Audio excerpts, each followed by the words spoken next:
This is the Wet Lunch on the High Seas podcast with historian Stephen Ujifusa. Business, history, and culture with a nautical twist.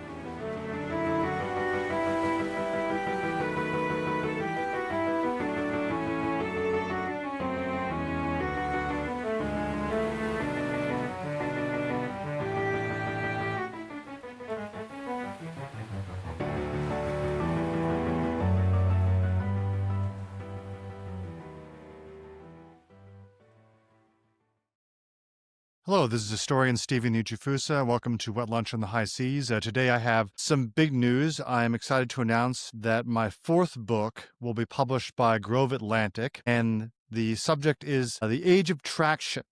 And here is the release from publishers Marketplace. The Age of Traction by Stephen Ujifusa, author of The Last Ships from Hamburg.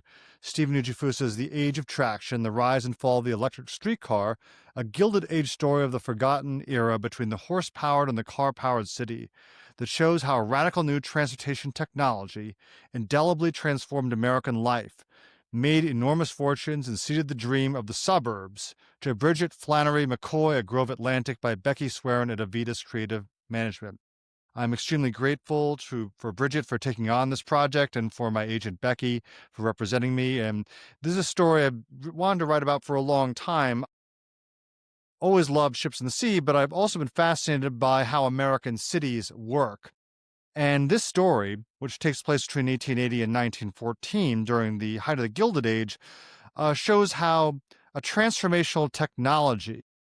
of transformational technologies, these included AC and DC current, the electric motor, the electric storage battery, all parlayed into a single transportation unit, the electric trolley, allowed formerly crammed and congested American cities such as Philadelphia, New York, and Boston to break free of their horse-drawn and pedestrian boundaries and expand outward to create new suburbs for middle-class residents. And this was a huge revolution in American cities and cities in general throughout the world.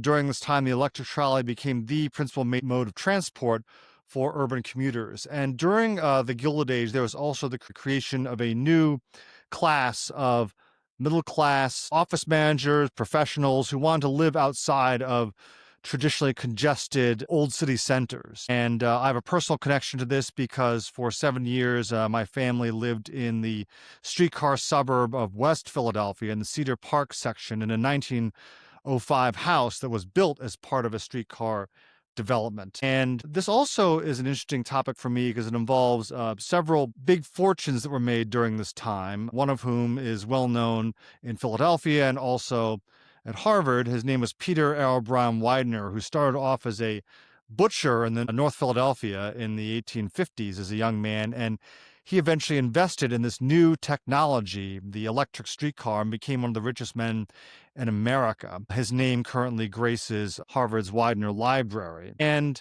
this was an era not without conflict because streetcars helped pull apart formerly very dense neighborhoods and created neighborhoods in American cities that were segregated by race, ethnicity, and class. So this was a relatively new thing. If you looked at Philadelphia from the time of its founding in the 1680s to around 1850, the city was pretty much crammed along the Delaware waterfront, which was the source of the city's economic life. And this led to very congested conditions, rich, poor, and everyone in between living pretty much on top of each other to be within walking distance of the waterfront. The creation of the first streetcars, first drawn by horses in the 1850s, and then followed by electricity in the late 1880s and early 1890s, allowed those with the means to do so to move further away from their place of work into strictly residential neighborhoods. And this was the creation of the suburban dream that now dominates so much of American life.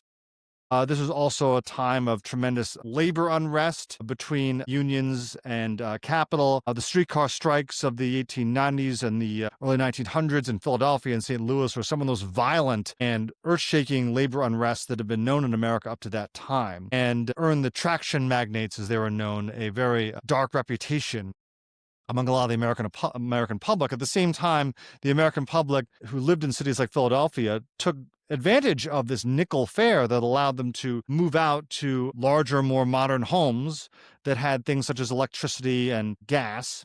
So there was a mixed relationship between capital labor and the middle class, something that sounds very familiar to today's economic world. And right now in the current environment, housing and affordability in the big American cities is a hot topic politically.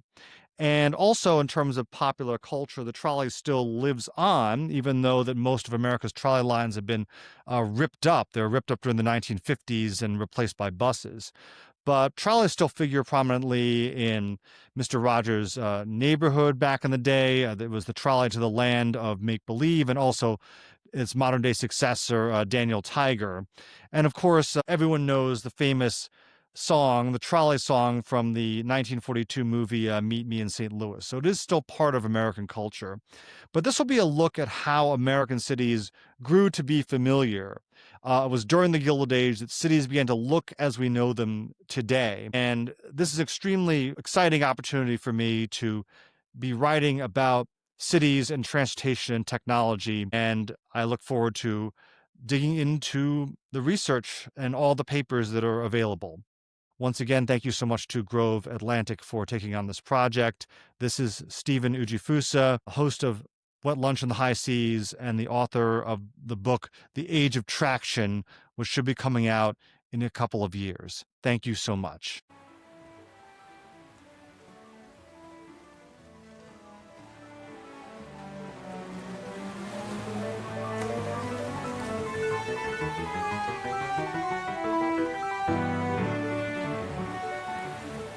This is the Wet Lunch on the High Seas podcast with historian Stephen Ujifusa.